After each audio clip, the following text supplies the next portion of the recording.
नमस्कार दर्शक बंधु लेटेस्ट जॉब्स ओडिशा को आपण मानक स्वागत। दर्शक बंधु आज निजुक्ति सूचना रही भुवनेश्वर रेलवे रे निजुक्ति। दर्शक बंधु सर्वभारतीय स्तर में 8113 post vacancies non technical popular category release होता स्थले Bhubaneswar zone 758 post vacancies non technical popular category release होती। आपण मैंने जब +2 टी भी करछंती +3 टी भी करछंती ताहले आपण मैंने पदवी आवेदन करें। The Railway Recruitment Board of Indian Railway recently किछि पोस्ट वैकेंसीज रिलीज करछंती। दर्शक बंधु NTPC कैटेगरी विभिन्न ग्रेजुएट लेवल एवं under graduate level post vacancies release कराई। आपण मैंने जदि इंटरेस्टेड अच्छे ताहले कर्तृपक्ष आपण मान ठारो ऑनलाइन रे आवेदन को आह्वान करछंती। ताहले देखि नियंतु जे आपण मानकर एथिपाई शिक्षागत योग्यता कौन रहा दरकार, आपणकर बयस सीमा कौन रहा दरकार, दरमा केते मिलिबो, इंपोर्टेंट नोट कौन रही, इंपोर्टेंट डेट कौन रही, इंपोर्टेंट डॉक्यूमेंट कौन कौन आवश्यक हम आपण मैंने जदि यहाँ ऑनलाइन आवेदन करेंगे, सिलेक्शन प्रोसेस किपर रही, एप्लिकेशन फी अच्छी कि नहीं से सब देखिए आपण मैंने यहाँ किपर आवेदन करेंगे। दर्शक बंधु मुझे बर्तमान आपण नहीं आसी ओडिशा गवर्नमेंट जॉब रे एक पोर्टल साइट की आपण मैंने जब यही पेज को पहुँचना चाहते ताहले आपण देखते वीडियो तले डिस्क्रिप्शन बॉक्स फास्ट लिंक रे क्लिक कर दिंतु आपण मैंने पेज रे पहुँची पारे। RRB NTPC रिक्रुटमेंट 2024 रो डिटेल्स रही। ऑर्गेनाइजेशन नेम होची Indian railway government of India railway recruitment board तरफ विज्ञप्ति प्रकाश पाई। आपणकर जॉब होची जॉब टाइप होची रेगुलर बेसिस रे आपनको नियुक्ति मिलिबो। जॉब कैटेगरी होची रेलवे जॉब। दर्शक बंधु टोटाल पोस्ट वैकेंसी सर्वभारतीय स्तर में 8113 पोस्ट वैकेंसीज रिलीज होची, किंतु भुवनेश्वर जोन पाई एक्स्ट्रा 758 पोस्ट वैकेंसीज रिलीज होची। के माने यहाँ को अप्लाई करि परिबे देखंतु एथिपाई भारतर जेकोसी स्टेट रो आस्थिले मध्ये आपण माने आवेदन करि परिबे। प्लेस ऑफ पोस्टिंग भारतर एबा आपण जदि भुवनेश्वर जोन पाई आवेदन करछन ताहाले भुवनेश्वर जोन रे आपणकर पोस्टिंग रहबो। लास्ट डेट रहउची 13/10/2024। जदि आमे जदि जेंडर विषय कहबा को जिबा उभय पुरुष प्रार्थी एवं महिला प्रार्थी एथिपाई आवेदन करि परिबे। दर्शक बंधु विभिन्न पोस्ट वैकेंसीज रिलीज होची, विभिन्न कैटेगरी पोस्ट वैकेंसीज रिलीज होची, सेथिपाई विभिन्न प्रकार शिक्षागत योग्यता आवश्यकता रही। Under graduate level graduate level रे एपरि 2 प्रकार पोस्ट वैकेंसीज रिलीज होची। देखंतु एजुकेशनल क्वालिफिकेशन कौन रहउची। जदि आपण माने ग्रेजुएटेड लेवल रो पोस्ट पई अप्लाई करबा चाहछथि माने +3 पास करछथि ताहाले सीनियर क्लर्क कम टाइपिस्ट पदवी पई आवेदन करि परिबे। एथिपई आपण माने जेकोसी स्ट्रीम रे ग्रेजुएशन टे करथिबा सहित जदि आपण पाखरे कंप्यूटर नॉलेज थाए, कंप्यूटर टाइपिंग रो नॉलेज थाए ताहाले निहाती भाव रे आपण माने एही पदवी पई आवेदन करि परिबे सीनियर क्लर्क कम टाइपिस्ट पदवी पई। सेपरी ग्रेजुएट लेवल रे अन्य एक जॉब वैकेंसीज रही सेटा होची junior account assistant cum typist. जदि एही पदवी पई आपण माने चाहछन्ते ताहाले आपण ग्रेजुएशन सहित आपण माने कंप्यूटर नॉलेज रखिथबा दरकार। जदि आपण माने गुड्स मैनेजर पदवी पई आवेदन करबा चाहछन्ते ताहाले जेकोसी स्ट्रीम रे आपण +3 ठीक करथिले एही पदवी पई आवेदन करि परिबे। एथिपई कंप्यूटर नॉलेज रो किछि भी आवश्यकता नाही। जदि आपण माने सीनियर कमर्शियल कम टिकट क्लर्क पदवी पई आवेदन करबा चाहछन्ते ताहाले मध्ये आपण माने +3 ठीक करथिले एही पदवी पई आवेदन करि परिबे। दर्शक बंधु अंडर ग्रेजुएट बा +2 लेवल रो केउ जॉब प्रकाश पाई देखंतु अकाउंटेंट क्लर्क टाइपिस्ट पदवी पई वैकेंसीज रिलीज होची। कॉमन टिकट क्लर्क पई एवं जूनियर क्लर्क कम टाइपिस्ट पई ट्रेंस क्लर्क पई एसबू अंडर ग्रेजुएट माने +2 लेवल रो जॉब अटे। आपण माने एथपई मध्ये आवेदन करि पारे। देखि पाछन्ते जे केउ पोस्ट पई केते वैकेंसीज रिलीज होची। RRB NTPC रिक्रुटमेंट 2024 रो डिटेल्स रे देखंतु आपनकर पोस्ट वैकेंसीज डिटेल रे देखंतु ऑल इंडिया वैकेंसीज एटा गुड्स मैनेजर पाई 3144 पोस्ट वैकेंसीज आसीছে। स्टेशन मास्टर पाई 994 टिकट सुपरवाइजर पाई 1736 पोस्ट वैकेंसीज रिलीज होइछि। Junior accountant assistant cum typist पदवी पाई 1507 पोस्ट वैकेंसीज आसीছে। क्लर्क कम टाइपिस्ट पदवी 732 पोस्ट वैकेंसीज रही। Total grand total 8113 post vacancies release होची। वर्तमान देखिनंतु भुवनेश्वर आमर रेलवे पाई कौन वैकेंसीज रिलीज होची। आपनकर भुवनेश्वर वैकेंसी पाई गुड्स मैनेजर पाई 586 पोस्ट वैकेंसीज रिलीज होची। टिकट सुपरवाइजर पाई 51 post vacancies. Junior accountant assistant cum typist पदवी पाई 103 तापरे क्लर्क कम टाइपिस्ट पदवी पाई 18 पोस्ट वैकेंसीज रिलीज होची। एहीपरि टोटाल भाव में भुवनेश्वर केवल भुवनेश्वर जोन पाई भुवनेश्वर रेलवे पाई 758 पोस्ट वैकेंसीज रिलीज होची। दर्शक बंधु आपण माने ओडिशा रो आसुछंती सेथिपई आपण माने भुवनेश्वर पोस्ट पाई फॉर्म अप्लाई करले बहुत भल कथा।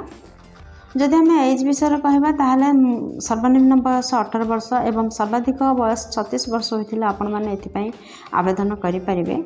एहा छडा गवर्नमेंट रूल अनुसार एज रिलैक्सेशन मध्ये रहिछि।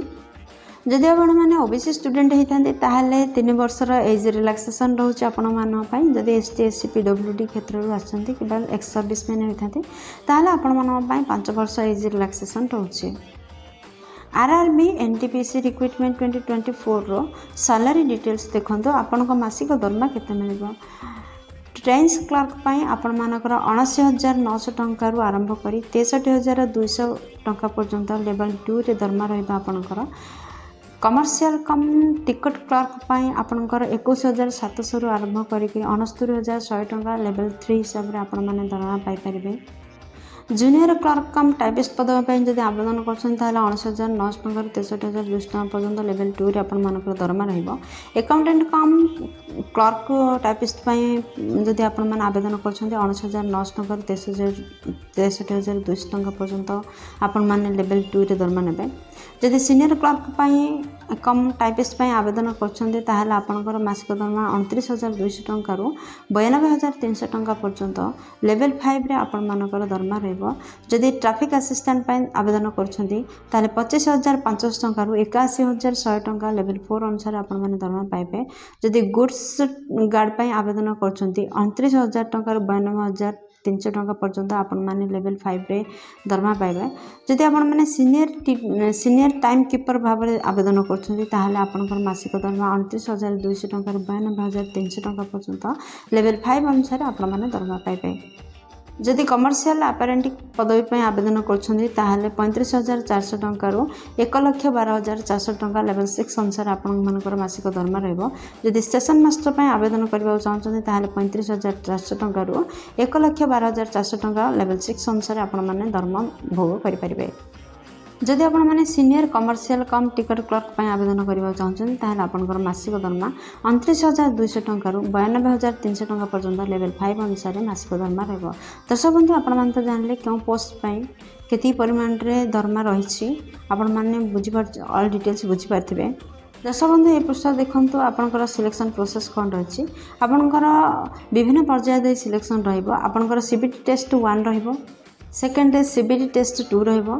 थर्ड रे टाइपिंग स्किल टेस्ट रहिबो पोस्ट वाइज। आ फोर्थ रे रहिबो कंप्यूटर बेस्ड एप्टीट्यूड टेस्ट केवल ट्रैफिक असिस्टेंट आ स्टेशन मास्टर पई रहिबो। फिफ्थ रे आपनकर डॉक्यूमेंट वेरिफिकेशन रहिबो। सेवेंथ रे आपनकर मेडिकल एग्जाम रहिबो। एपरि 6टा पर्याय रे आपन मानकर सिलेक्शन प्रोसेस रहिबो। दर्शक बंधु आपण मानकर एप्लिकेशन फी कौन रही देखो। जनरल ईडब्ल्यूएस ओबीसी कैंडिडेट पाई 500 टंका लाखे एप्लिकेशन फी रोचे। फिजिकली हैंडिकेप्टेड फीमेल बा महिला एसटी एससी कैंडिडेट पाई 250 टंका लाखे एप्लिकेशन फी रोचे। दर्शक बंधु आपण मानकर पेमेंट मोड ऑनलाइन रे रोचे। आपण माने credit card debit card net banking UPI साहाय्य ऑनलाइन पेमेंट करि परिबे। दर्शक बंधु आपण मैंने देखिपारे लिखाई कि फी शुड बी रिफंडेड निहाती भाव में आपंकर फी को रिफंड करा कौन कौन डॉक्यूमेंट देखंतु। दरकार हम जदि आपण मैंने ऑनलाइन आवेदन करेंगे। फास्ट आपंकर HSC सर्टिफिकेट एंड मार्कसीट आवश्यकता रोचे। सेकेंड +2 कि ITI सर्टिफिकेट मार्कसीट आवश्यकता रोचे। कंप्यूटर सर्टिफिकेट आवश्यक। थर्ड सिग्नेचर आवश्यक। फोर्थ केसी सर्टिफिकेट आवश्यक रोचे जोटा जाति प्रमाण पत्र। आ फिफ्थ आधार कार्ड आवश्यकता रोचे। सिक्स्थ रेसिडेंटल सर्टिफिकेट आवश्यकता रोचे। Seventh self attested passport size दुटा फोटोग्राफ आवश्यकता रोचे। दर्शक बंधु यही नोट डॉक्यूमेंट को रेडी करूँ एवं ऑनलाइन आवेदन करूँ। जदि आम इम्पोर्टेंट नोट विषय डेट विषय जब कहवाक जाए आपर स्टार्टिंग डेट 14/9/2024 हो सारा आपड़ चाहिए भी अप्लाई करेंगे। यार लास्ट डेट रोचे 13/10/2024 माने आसंता मास 13 तारीख पर्यंत आपंकर आप्लिकेसन लास्ट डेट रही। आपण मैंने आराम से ऑनलाइन आवेदन करूँ। RRB NTPC recruitment 2024 important note कौन रही देखो। दर्शक बंधु आपण मैंने जो आपंकर दरखास्त को फिलअप कर भूल डाटा देवेनि एवं किसी भी ब्लैंक स्पेस छाड़बेनि एवं ठीक रे फिलअप करेंगे एवं अथॉरिटी पाखे निर्दिष्ट डेट शेष तारीख पूर्व जेपरी आपंकर दरखास्त पहुँची जाए से जत्नवान है। बंधु जदि आपण मैंने RRB NTPC रिक्रुटमेंट 2024 को आवेदन करने चाहते देखो किपर यह अप्लाई करेंगे। फास्ट आपण मैंने यार वेबसाइट को जातु एवं यार नोटिफिकेशन को पढ़ु। दर्शक बंधु आपण सुविधा आप देखुवा वीडियो तले डिस्क्रिप्शन बॉक्स रे job related PDF link apply link सब उपलब्ध रही। आपण मैंने अप्लाई करेंगे। अप्लाई करने पूर्व भल भाव नोटिफिकेशन को पढ़ु देन अप्लाई करूँ। एंट्री करूँ आपन को जहाँ जहाँ रिक्वायर्ड डॉक्यूमेंट्स जहाँ मगाई एंट्री करूँ। ईमेल किंबा मोबाइल नंबर दे आपण माने रजिस्टर कर दियंतु। तापर अपलोड करंतु आपनकर रिसेंट पासपोर्ट साइज रो फोटो एवं सिग्नेचर को एवं डिक्लेरेशन जहाँ दिया जाय छी अथॉरिटी द्वारा ताको भल भाव पढ़ंतु और सेथरे एग्री होंतु। आपन तो फी पेमेंट करबा को पड़िबो तो ऑनलाइन फी पेमेंट करंतु। आउ आपण माने सबमिट बटन रे क्लिक करिया पूर्व आपनकर दरखास्त को भल भाव रे पढ़ंतु देन सबमिट बटन रे क्लिक करूँ। दर्शक बंधु आशा कर वीडियो आपंकर बहुत उपकार लगे। आपड़ चाहिए भारतीय सर्वभारतीय स्तर में बाहर रिक्रुटमेंट फॉर्म अप्लाई करेंगे। आ Bhubaneswar post railway form apply करेंगे। दर्शक बंधु आशा कर वीडियो आपंकर बहुत कम लगे। जब किसी भी उपकार कर गोटे लाइक कर दिंतु। सांग सागर यथेष परिमाण में शेयर करूँ। आज चैनल जब नुआ अच्छा चैनल को सब्सक्राइब करूँ। बेल बटन प्रेस कर आल सेट करूँ कहीं प्रतिदिन प्रकाश पाता नुआ नुआ सरकारी नियुक्ति विषय रे चैनल टी प्रसारण कर जहाँफल आपण पाखे प्रथम नोटिफिकेशन पहुँचो। दर्शक बंधु वीडियो को एपर्यंत देखिबार आपण मानक हृदय बहुत बहुत बहुत धन्यवाद। से पर्यंत रोची देखा पुणी लेटेस्ट जॉब्स ओडिशा नुआ एक फ्रेश अध्याय। जय जगन्नाथ।